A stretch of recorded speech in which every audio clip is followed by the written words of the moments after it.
How's it going, guys? Andreas from BidX here, and in this video I will show you how to use the boost function to temporarily boost your campaigns.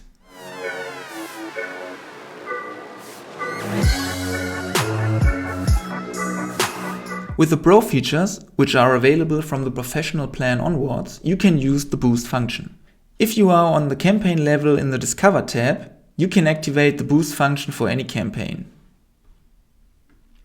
The boost function allows you to increase the campaign's budget and the bids of all targets in that campaign by a certain percentage.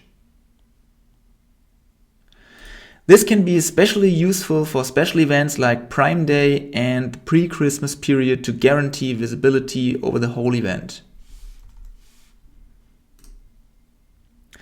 In addition, a negative boost value can be set via this function to temporarily reduce the budget and bids by, for example, 50% if stock shortages are expected.